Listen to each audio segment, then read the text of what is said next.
Chers frères et sœurs, chers amis, je voudrais vous saluer très fraternellement. C'est un plaisir d'être là ce matin. Comme vous le savez, de temps en temps, une église m'invite pour une campagne d'évangélisation. Je pense que ces campagnes ont toujours leur place, même si le défi est de plus en plus grand. Et j'aime bien, lorsque c'est possible, d'avoir avec le comité qui organise ces campagnes un temps pour partager le thème que j'ai choisi, ou qu'on m'a laissé choisir, pour parler des sujets que je voudrais présenter. Et dernièrement, dans une église, avec le comité organisateur, j'ai proposé ce thème, « Connaissez-vous Jésus-Christ ?»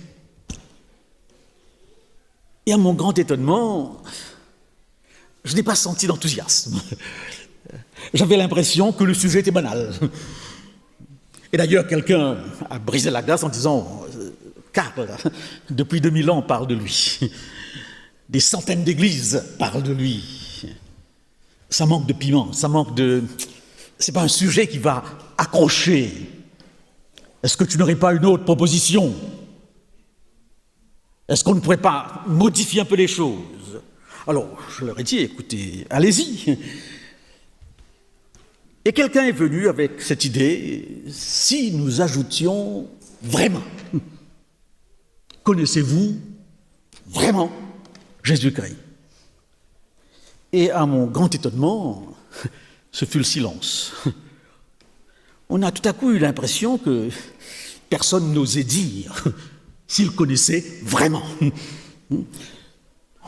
Ce vraiment provoquait un questionnement, un silence, une sorte d'interrogation. Pourquoi? Connaissez-vous vraiment Jésus-Christ? Et je me mettais à la place de ces membres de ce comité. C'était des membres d'une certaine expérience, ça se voyait. Et je me disais que sans aucun doute, comme c'était le cas pour moi, plusieurs versets de mise en garde traversaient sans aucun doute les esprits, les inviter à la prudence dans la réponse à donner. Et sans aucun doute, ils avaient aussi des cas de personnes qui ont prétendu connaître Jésus-Christ et qui ont disparu après. William James, psychologue anglais, a passé une grande partie de son temps à analyser les variétés de l'expérience religieuse. D'ailleurs, il a écrit un livre de 500 pages sur la question, les variétés de l'expérience religieuse. D'une religion à l'autre, nous rencontrons des expériences sublimes, magnifiques, mais nous rencontrons aussi des expériences aberrantes, contradictoires, destructives, complètement opposées. Et je crois que nous pouvons tous y faire allusion. D'où peut-être la difficulté de dire, que ce soit à partir de cet verset ou à partir d'expériences vécues, si nous le connaissons vraiment. Et vous le savez comme moi qu'actuellement, les sciences humaines essayent d'expliquer cette notion d'expérience religieuse, de spiritualité. Vous avez ce qu'on appelle le fameux casque de la foi rempli d'électrodes. Et là, vous avez des bouddhistes, des hindous, des moines, des sœurs, des laïcs, en état de transe, en état de prière. Et on essaye de savoir si tous ces états correspondent. Qu'est-ce que c'est que cette expérience religieuse? Quand je lis ces articles, ça m'interpelle. Parce qu'on dirait, semble-t-il, qu'on est programmé pour croire qu'il y a un gène de Dieu quelque part, du côté gauche ou du côté droit du cerveau, je ne sais pas. En d'autres mots, c'est une affaire génétique. Car ce n'est pas une affaire culturelle. Si vous étiez né au Maroc, seriez-vous adventiste? La question est pertinente et je voudrais essayer d'entrer dans ce vraiment et de comprendre pourquoi ce vraiment interpelle. Dans un premier temps, je dirais que la question est importante par rapport au sujet en cause, la connaissance de Dieu. On vient de lire ce texte très connu.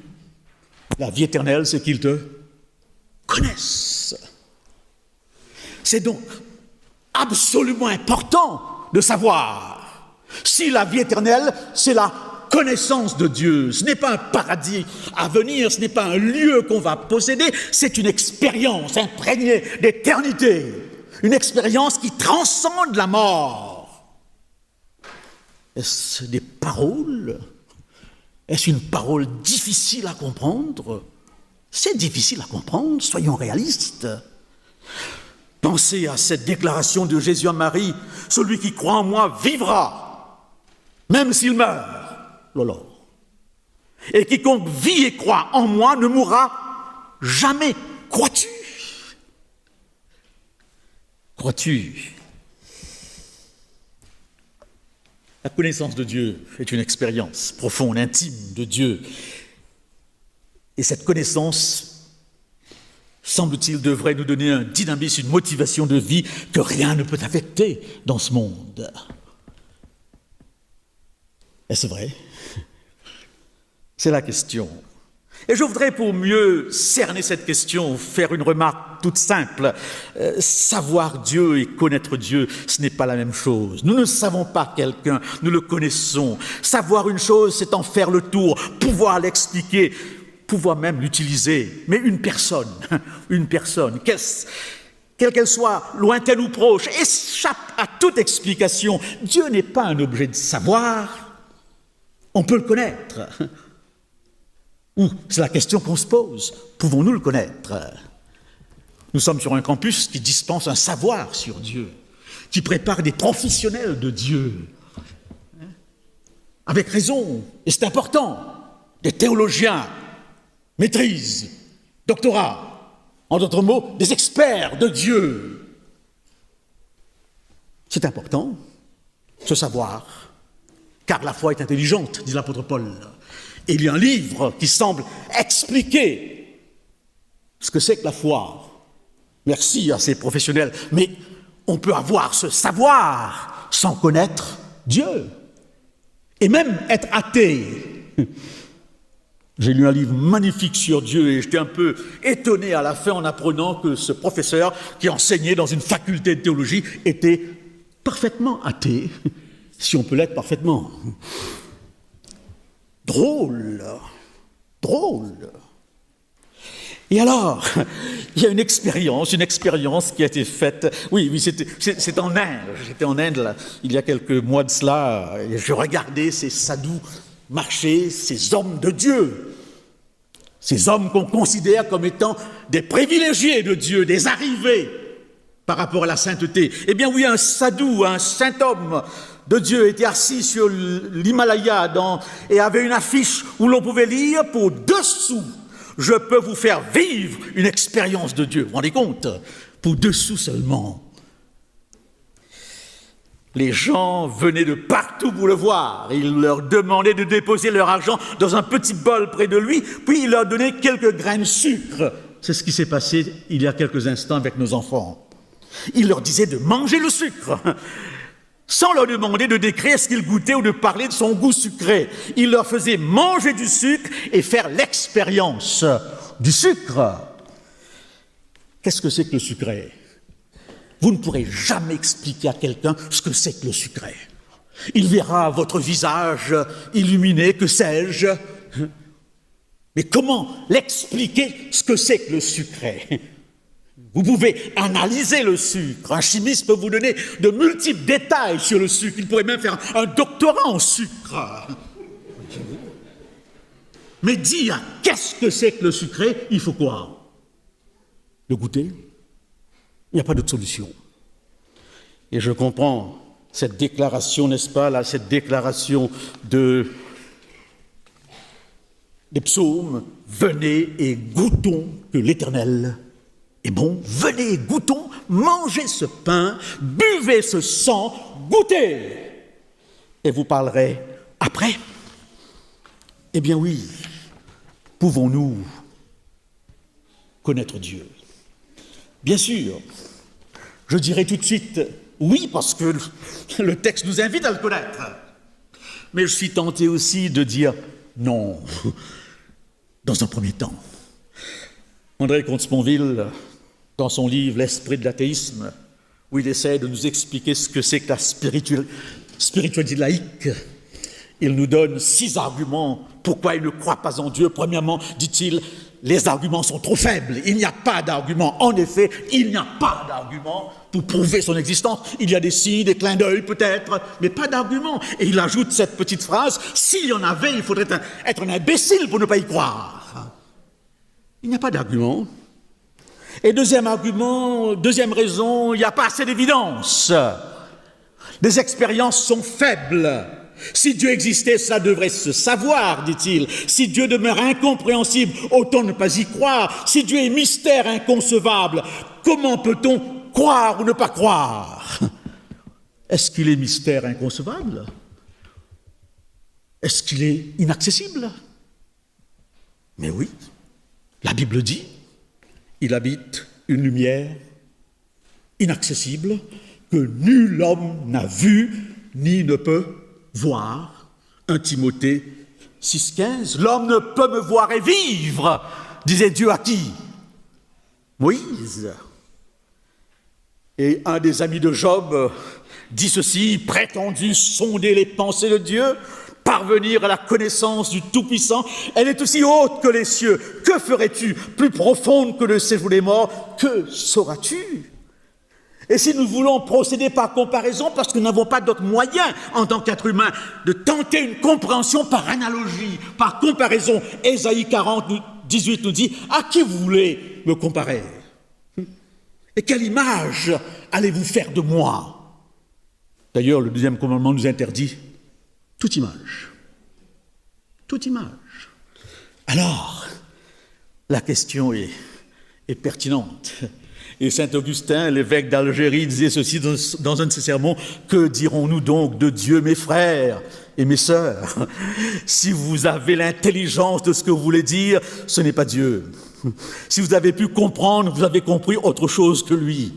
Si vous croyez l'avoir compris, vous êtes le jouet de vos propres pensées. Il n'est donc pas ce que vous avez compris, il est ce que vous ne comprenez pas. » Ouh là là, allez décrypter. Cela m'invite à beaucoup de prudence.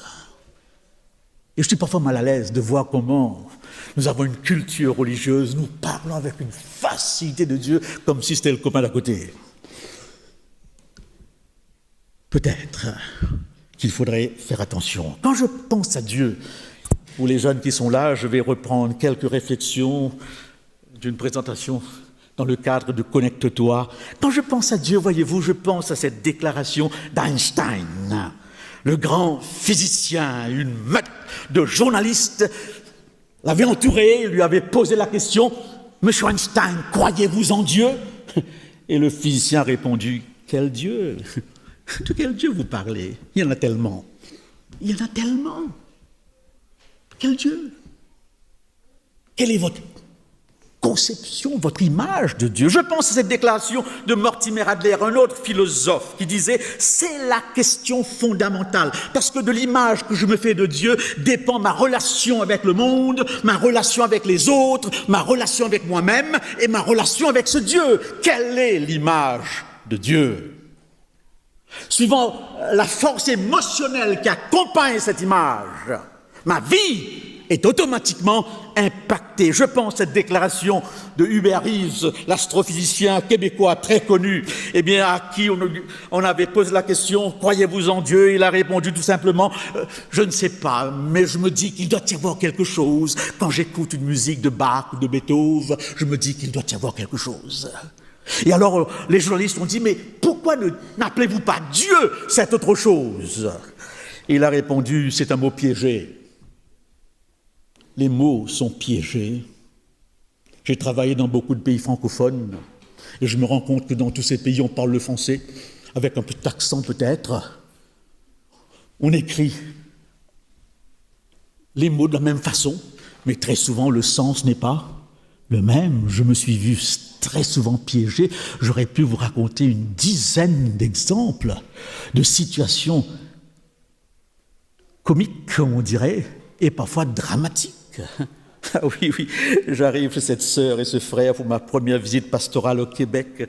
Et avant de partir, juste après la prière, eh bien la sœur, avec un grand sourire, me dit « Pasteur, est-ce que vous voulez prendre une liqueur ?» Je me suis demandé « Mais où suis-je » et voyons mon embarras. Elle m'a dit « Non, pasteur, une liqueur au Québec, c'est une boisson gazeuse, un point c'est tout. Rien de plus. Les mots sont pleins de malentendus. Et le mot Dieu est plein de malentendus.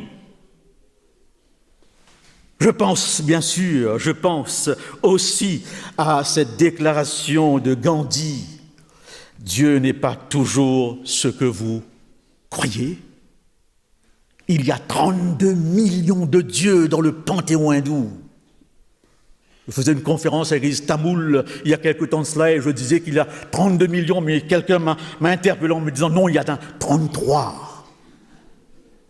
Et certains pensent même à 330 millions. Alors, comment parler de Dieu ? Je pense à cette déclaration de Martin Buber. Dieu n'est pas seulement un mot piégé, il est aussi un mot chargé. Un mot chargé, tellement chargé, que vous avez toute une tranche de la population qui refuse de croire en Dieu.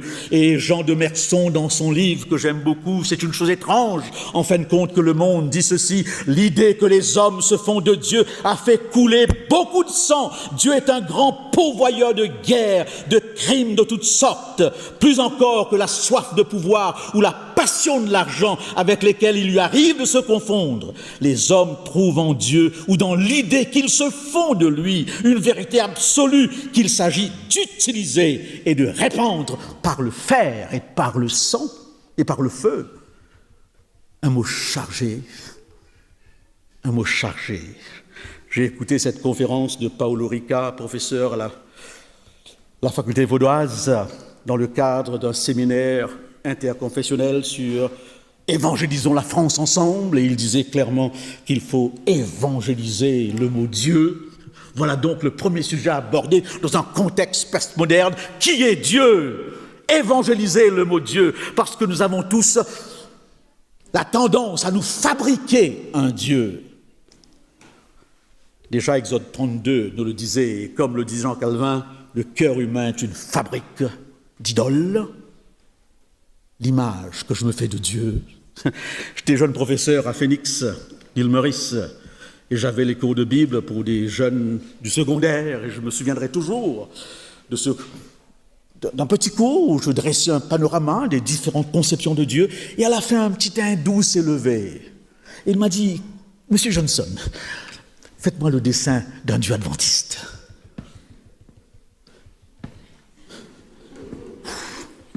Dessinez-moi, dites-moi, le Dieu adventiste,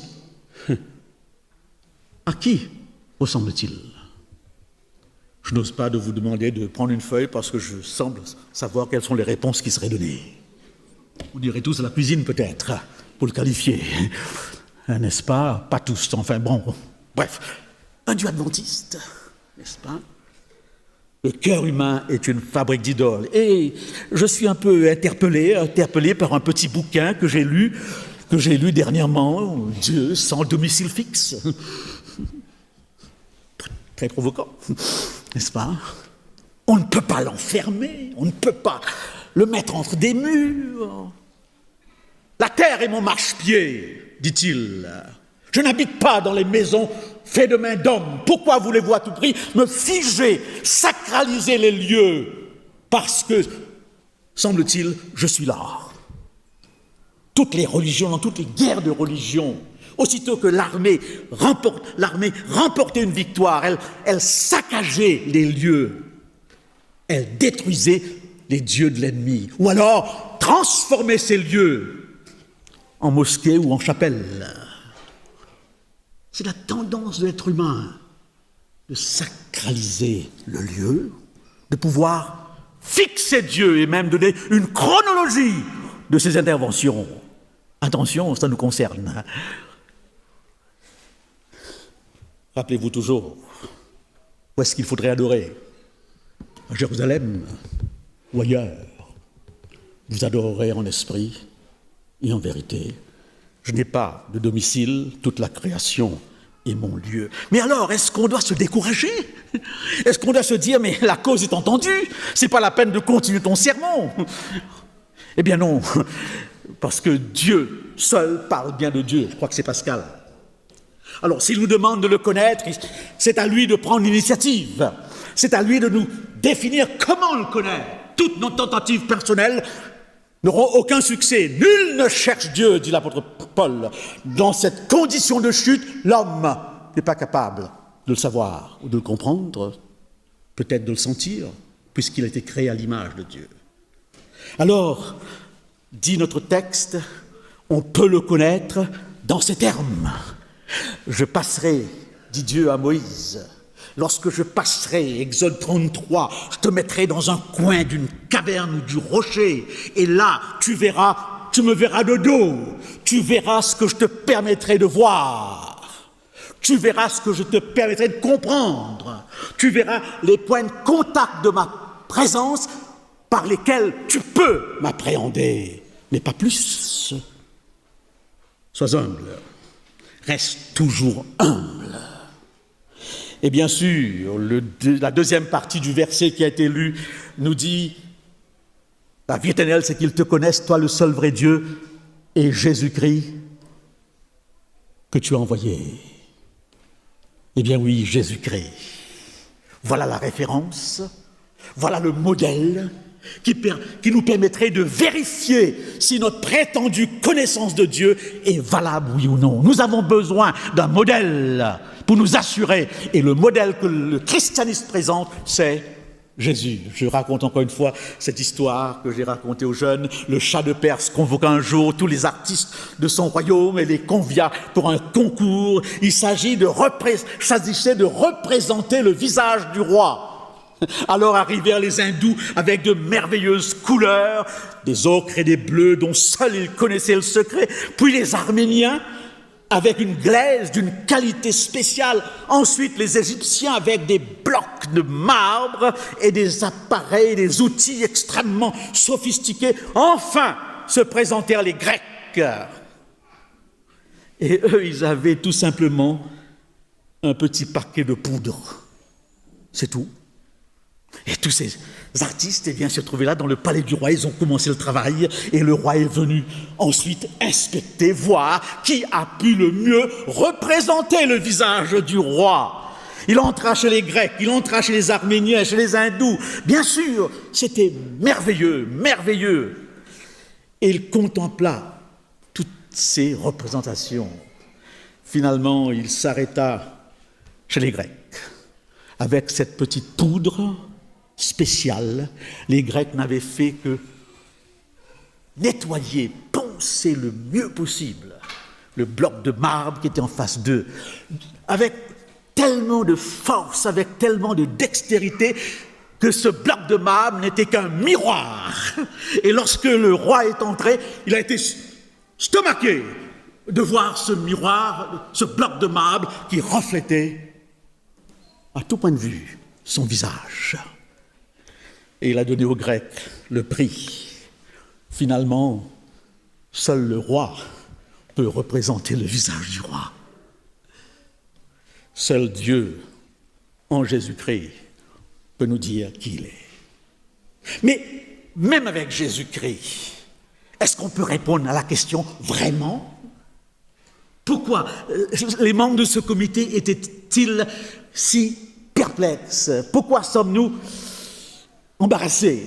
C'est parce que Jésus aussi, en 3 reprises, nous fait comprendre de faire attention. Ah, dit-il à Thomas, Thomas, parce que tu as vu, tu as cru.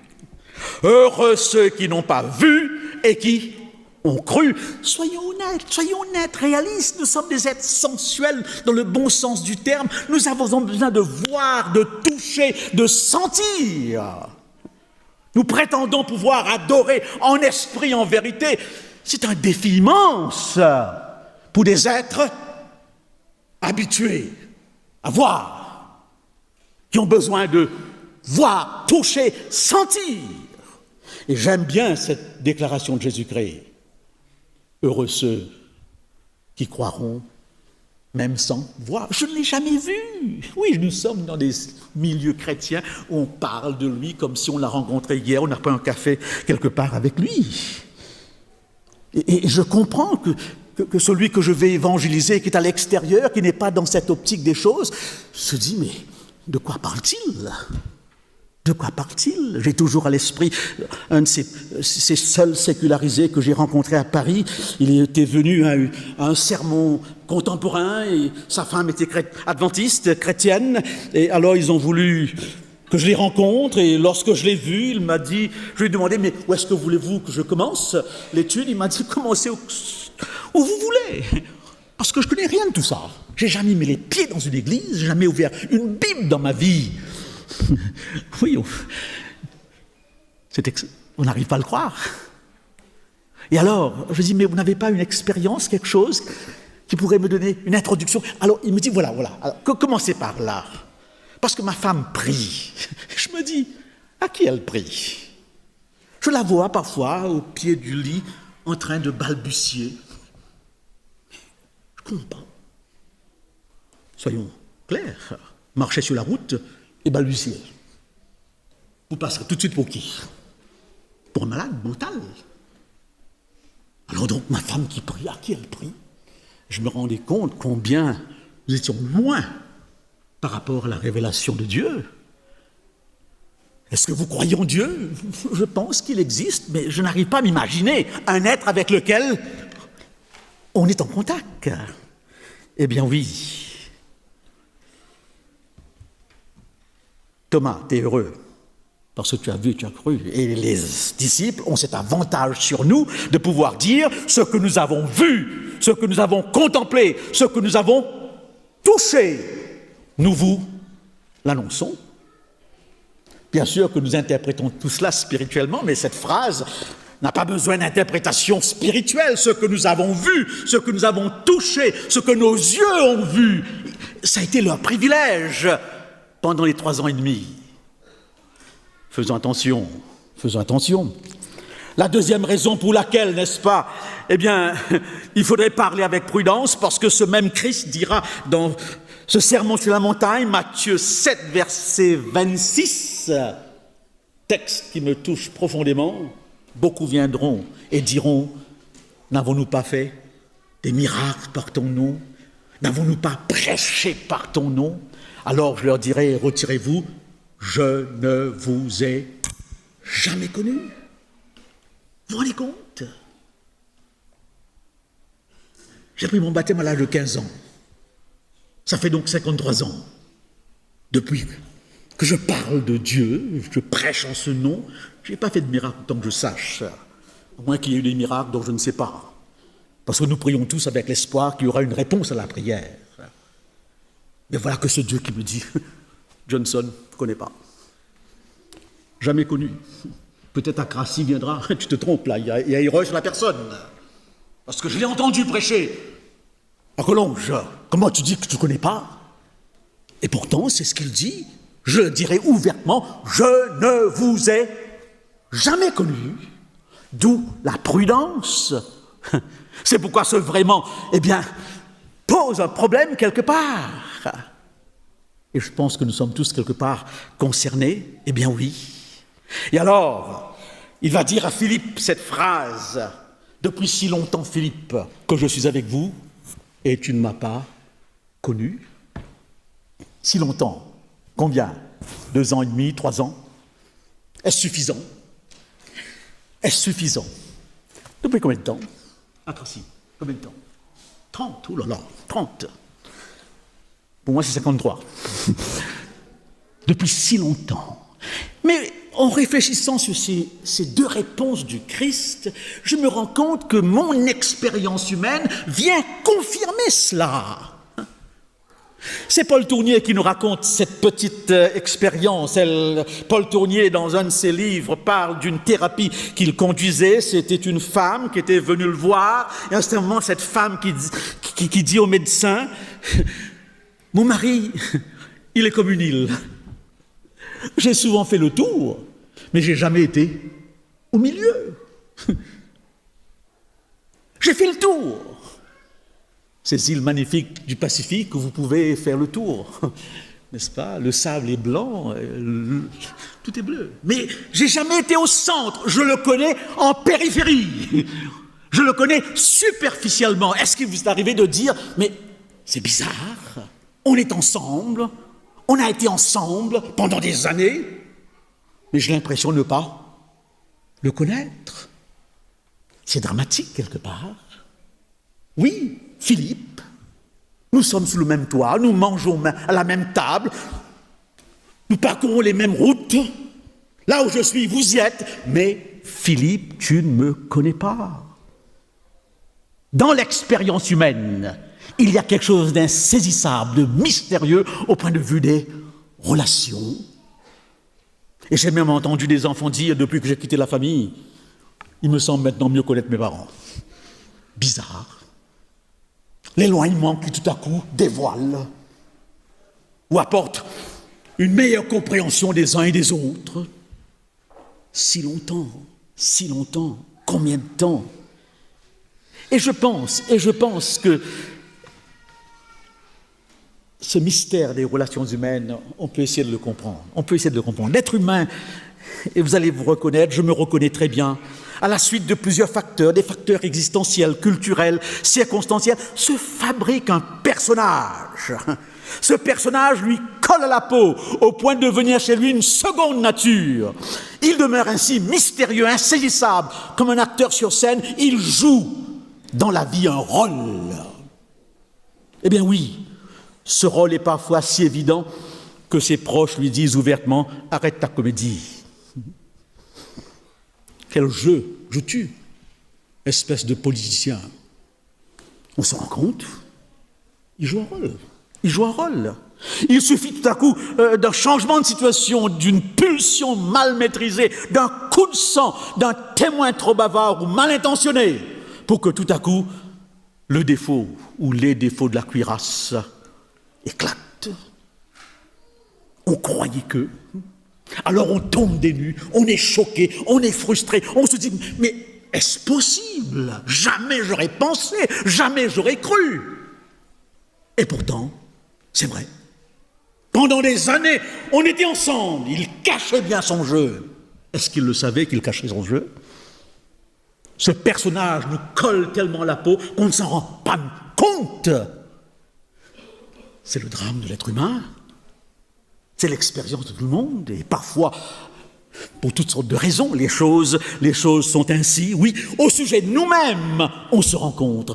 L'histoire est très connue, vous la connaissez depuis la nuit des temps, suivant ce récit biblique de la Genèse, l'homme et la femme, après le péché, qui par définition est rupture, cassure, aliénation, hypocrisie, et pris de peur et de honte, se confectionnent un habit de feuilles pour cacher leur nudité, pour ne pas s'exposer.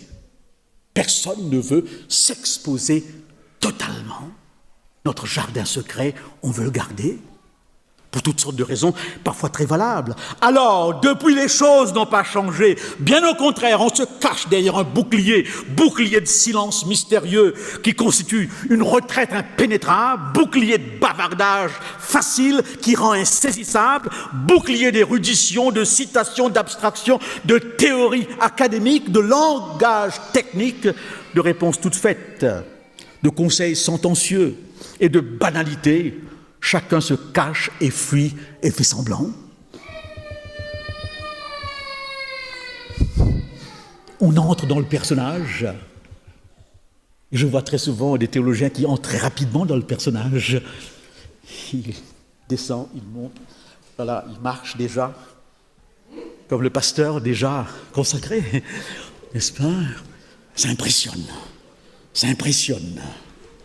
On ne peut pas faire autrement. Presque. Un jour vient où ça éclate. Et c'est là peut-être la raison pour laquelle le vraiment nous perturbe. Laissez-moi vous raconter tout simplement quelque chose, et vous pourrez même me donner d'autres cas. Ah, cet homme était depuis une quinzaine d'années l'ancien de d'une église que je dirigeais pour la première fois au Québec. C'était un homme respectable, respecté, ses sermons étaient au top. Lorsqu'il parlait, eh bien, l'église était impressionnée. C'était la référence spirituelle. Oui, la référence spirituelle, on en a. Voyez-vous, un matin, en lisant le Journal de Montréal, on apprend qu'il a eu une loterie. Ce n'était pas le gros lot, mais une somme assez importante. Et dans nos milieux, ça fait mal, ça fait drôle. L'éthique adventiste n'est pas très compatible avec les loteries, même si elles sont toutes petites, n'est-ce pas? Bref, passons, on ne va pas faire une discussion là-dessus. Voyez-vous, l'Église n'a même pas eu le temps de prendre sa décision. Fallait-il prendre une décision? Ce n'est pas le problème pour ce matin. 6 mois après, ce monument religieux, cet homme si respecté de la communauté pour ses sermons si profonds, à peine 6 mois après, avait quitté l'Église et quitté sa femme.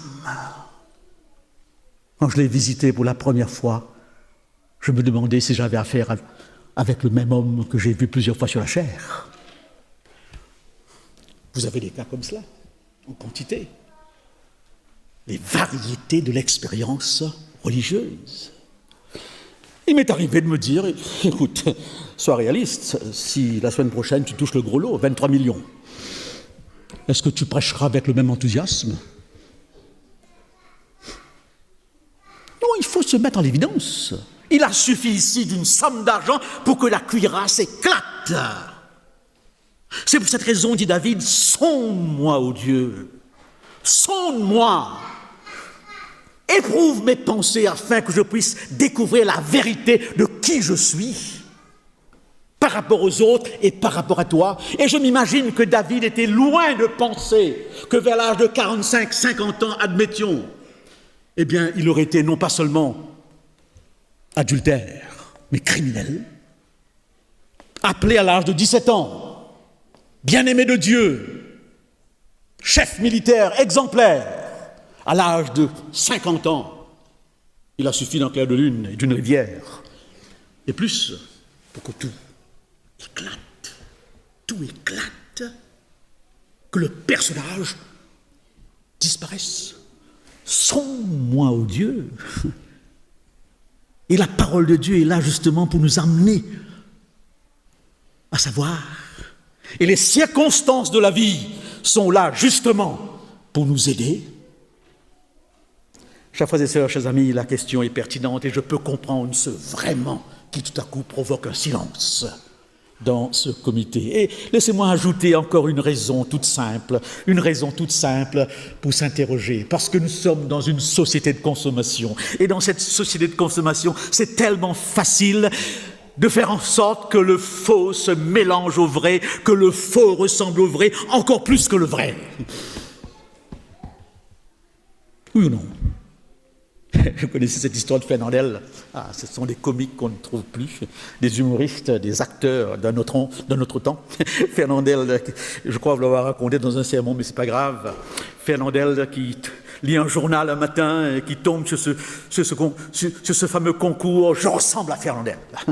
Voilà. Et Fernandel dit, OK, il faut envoyer 3 photos à ce concours. Et Fernandel envoie 3 photos de sa personne. 15 jours après, il reçoit les résultats du concours. Il est 3e dans la liste. 2 autres personnes ressemblaient à Fernandel, encore plus que Fernandel. Mais c'est inimaginable. Avez-vous été déjà devant un faux qui ressemble tellement bien au vrai que vous ne savez pas quoi faire, que vous êtes perturbé? Allez voir le musée de Mme Tussaud ou le musée Grévin, et vous risquez d'être étonné que ces hommes et ces femmes de cire soient si semblables. Eh bien oui, c'est pour cette raison, dit l'apôtre Paul, sache que dans les derniers temps, les gens auront quoi? L'apparence. L'apparence. Il se changera en ange de lumière au point de tromper même les élus avec tout leur discernement possible. du thé déthéiné, du café décaféiné, du vin désalcoolisé, de la viande végétale, du simili-bacon. Tous ces produits ont le goût, la forme du vrai, mais sont faux. Et on en fait la promotion dans nos milieux. C'est fou. Même de la viande végétale. On ne l'appelle pas autrement, n'est-ce pas? Ce sont des pseudo-produits. Pourquoi pas un christianisme sans Christ? Une religion sans Dieu, comme du thé déthéiné, du café décaféiné. Une religion où tous les ingrédients apparents sont là, mais c'est faux. Et un jour vient, tôt ou tard, comme le dira l'apôtre Paul, où on se rend compte que le fondement, c'était du chaume, c'était de la paille. Il arrive que même aujourd'hui, on se rend compte, et à chaque fois qu'on le voit chez les uns et les autres, on est automatiquement porté à se poser des questions sur soi-même. Connaissez-vous vraiment Jésus-Christ? J'ai été frappé, alors que je m'achemine vers la fin, par cette remarque au sujet de Samuel. Il est dit dans 1 Samuel 3,7, Samuel ne connaissait pas encore l'Éternel, et la parole éternelle ne lui avait pas encore été révélée. Donc Samuel, quel âge avait-il? Je ne sais pas, un adolescent, un jeune homme, portait déjà l'éphod.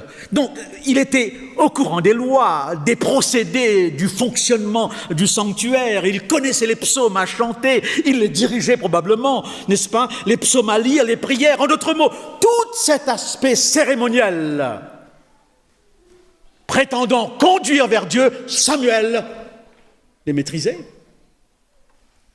Comme nous, d'ailleurs. Mais le texte dit, il ne connaissait pas Dieu. Il connaissait le fonctionnement du temple, mais ne connaissait pas Dieu. Jusqu'au jour où cette parole de Dieu se révèle à lui, il court vers Élie et Élie lui dit, c'est déjà drôle que le prophète n'entendait pas. Vous n'entendez plus la voix de Dieu. Samuel connaissait Dieu par personne interposée, sa mère. Élie probablement, son éducation, sa tradition juive.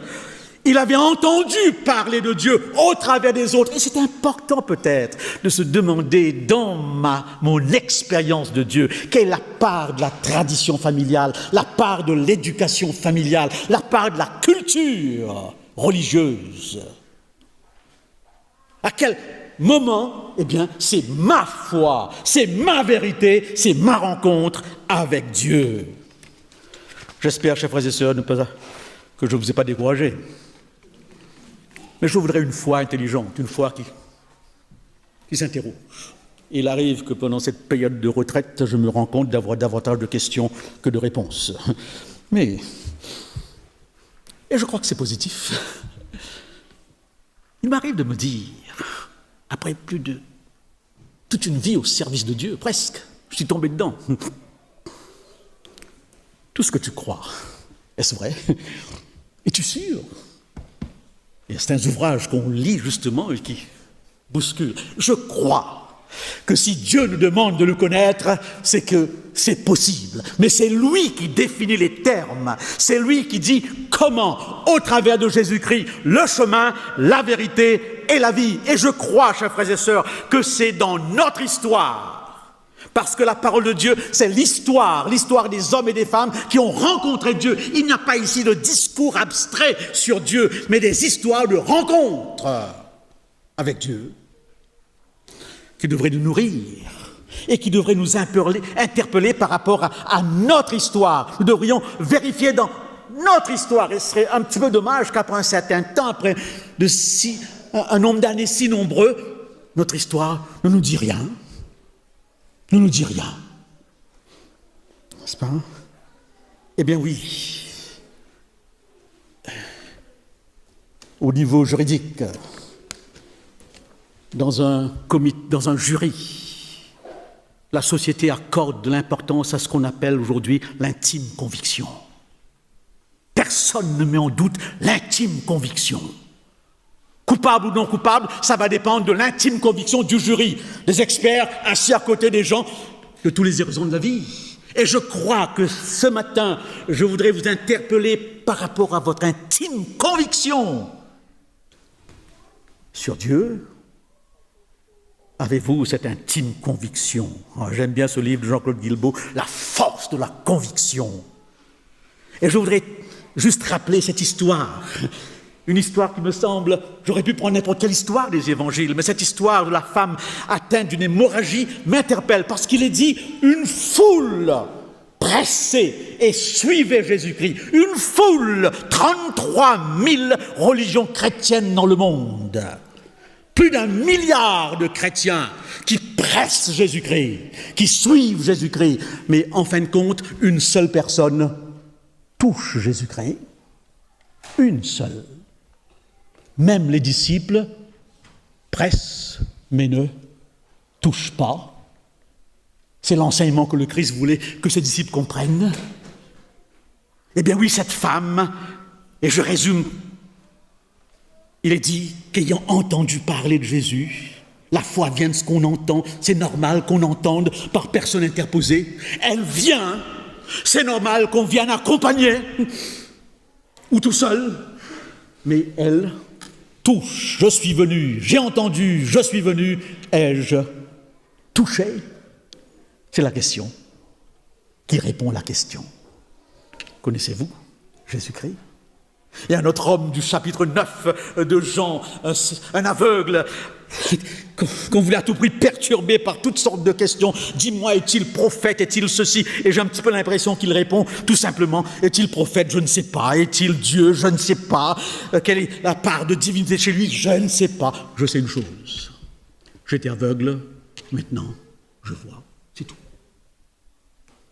Connaissait-il Dieu? Est-ce que nous sommes en mesure de dire « je sais une chose, j'étais, maintenant je suis ». Mais je fais une remarque qui m'interpelle, parce que cette femme s'approche de Jésus. Son hémorragie s'est arrêtée. Elle sent un bien-être chez elle. Et la question de Jésus, qui m'a touché? Question absurde. Dans une foule, on ne pose pas une telle question. Les questions du Christ sont parfois absurdes. Qui m'a touché? Allez voir le prochain match de la Suisse, écrasé de toutes parts et crier qui m'a touché. Dans une foule, on est littéralement touché, on est écrasé dans une foule. Et pourtant, Jésus savait une chose, et c'est une vérité essentielle dans cette expérience de Dieu que beaucoup ne peuvent pas comprendre parce qu'ils sont à l'extérieur. Il y a quelque chose qui part de Jésus vers la femme et de la femme vers Jésus. Il y a un contact. C'est une réalité. C'est une réalité qui va s'exprimer chez cette femme par l'arrêt de son hémorragie, sa guérison. Remarquons, on n'a pas le temps de commenter qu'elle est seule à le savoir. Personne ne sait si elle souffre d'une hémorragie. Elle est seule à savoir. Et cette conviction intime, personnelle, c'est notre conviction, c'est notre jardin secret par rapport à Dieu. On n'a pas besoin de l'étaler. Elle est seule à le savoir. Mais alors, je me sens interpellé dans la mesure où c'était avec Jean-Claude Verrica à la Linière pour un cours alpha. Je ne sais pas s'il s'en souvient. Et tout à coup, à la fin de ce cours, le point fort de ce cours, c'est le témoignage. Une histoire à raconter. Racontez votre histoire. Et nous ne sommes pas une église qui raconte facilement son histoire. Et lorsqu'on la raconte trop facilement, on est un petit peu soupçonneux. N'est-ce pas? Racontez. Alors ces jeunes se retournent et me disent « Carl, toi qui as grandi adventiste, toi qui es né adventiste, tu dois avoir beaucoup de choses à raconter. » Sans aucun doute, il y a eu des événements spectaculaires dans ta vie. Ils attendent un événement spectaculaire. Eh bien, je n'en ai pas. Après 53 ans, je n'en ai pas. Je ne peux pas vous dire, la mer Rouge s'est ouverte ce jour-là. Les murailles sont tombées. Terrible. L'année dernière, à Paris, quelqu'un est venu de l'Angleterre, un Jamaïcain, et il a attiré des foules partout, parce que c'était un ancien prisonnier, c'était un criminel, quelqu'un qui a violé plusieurs femmes dans sa vie, et qui finalement rencontre le Christ, et il est transformé. Vous vous rendez compte, la publicité, tout le monde était là pour écouter ce miracle. On cherche un miracle. On aime bien. Et en regardant l'affiche, je me suis dit, mais le chrétien, qui toute sa vie, avec une certaine stabilité, sans rien de spectaculaire. Eh bien, s'il dit, venez, venez, je vous raconterai, qu'est-ce que vous allez me raconter? Mon expérience. Qu'a-t-il de particulier? Rien. Mais depuis que je crois toujours. Eh bien oui, rien de spectaculaire. Et je dis à ces jeunes, mais je veux croire qu'une certaine stabilité dans ma foi est la démonstration, pour moi, d'une présence de Dieu. Face à certains événements, je m'explique par cette stabilité. On n'a pas besoin du spectaculaire. Et heureusement, et j'aime beaucoup ce tableau, n'est-ce pas, ce tableau des hommes et des femmes de foi que nous avons dans l'Épître aux Hébreux. C'est impressionnant, eh bien, ce tableau d'Hébreux chapitre 11, où il est dit, c'est par la foi qu'ils sont tous morts, tous indistinctement. Et vous avez dans la première partie du tableau, ceux qui ont vu, ils ont vu les murailles tomber, ils ont vu les lions fermer leur gueule, ils ont vu des choses extraordinaires, impressionnantes. Et lorsqu'on raconte les belles histoires de la Bible, c'est ça qu'on raconte en premier lieu. Mais on ne raconte pas du tout ce qui est dit de l'autre catégorie. De toute façon, on n'a rien à raconter parce qu'ils n'ont rien vu. Eh bien oui, il est dit, ceux-là, d'autres, on ne mentionne même pas leur nom, d'autres subirent la moquerie, le fouet, les chaînes, la prison, lapidés, sciés, torturés, ils moururent par l'épée. En d'autres mots, cette catégorie n'a rien vu. L'hémorragie ne s'est pas arrêtée, le cancer a été jusqu'au bout de son œuvre, dans certains cas. Rien. Mais ce que j'aime, ils sont morts dans la foi. Il y avait un bien-être au-delà des faits remarquables. Connaissez-vous vraiment Jésus-Christ? La question est pertinente. C'est un petit garçon qui joue au cerf-volant, et quelqu'un est passé à ses côtés et s'est rendu compte qu'il était aveugle. Un aveugle qui joue au cerf-volant. Les aveugles font beaucoup de choses, et parfois on est étonné de ce qu'ils sont capables de faire. Eh bien oui, ce petit garçon tenait le fil de son cerf-volant, et alors l'individu s'est approché de lui en lui disant « T'es aveugle ?» Il dit « Oui. » « Tu ne vois pas ton cerf-volant ?» « Non. » « Mais quelle est la joie que tu éprouves?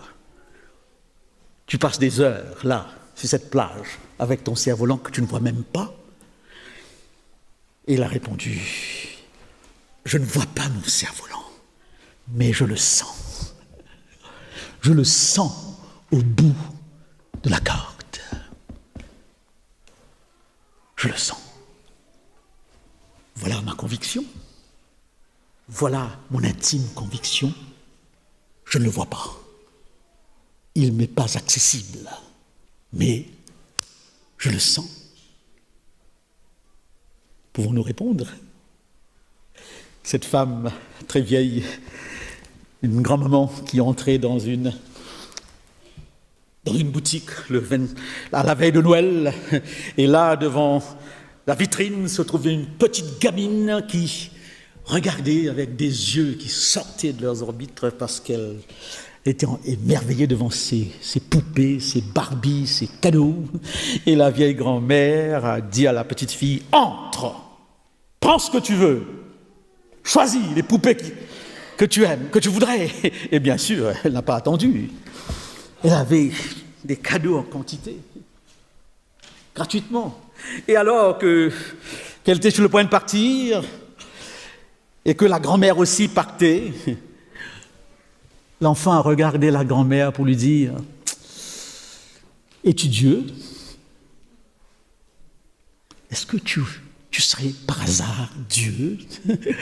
Et la grand-mère a dit « Non, je ne suis pas Dieu, mais je pense être un enfant de Dieu. » Et la petite fille de dire « Je savais qu'il y avait un lien. » Voilà l'intime conviction, un lien.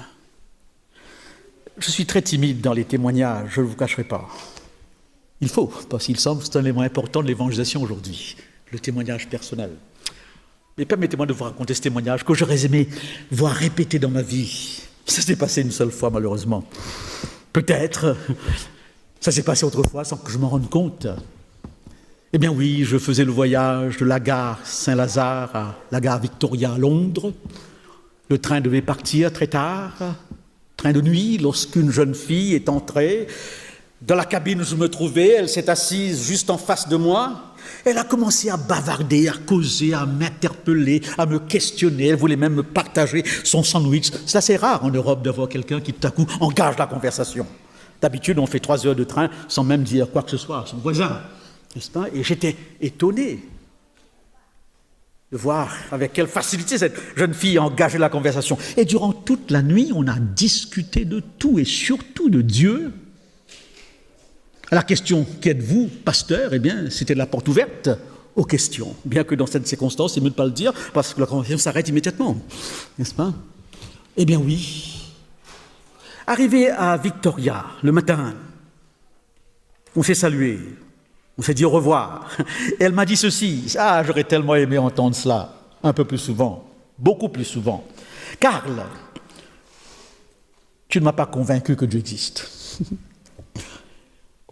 Tout ce que tu m'as dit de Dieu, je les ai écoutés, mais ça ne m'a pas persuadé. Mais je voulais te dire quelque chose. Pendant que tu parlais, j'avais l'impression que Dieu était assis à côté de toi. Tu en parlais avec un naturel qui donnait l'impression qu'il était là. Et ça, je n'arrive pas à l'oublier. Connaissez-vous vraiment Jésus-Christ? Que Dieu nous bénisse. Amen.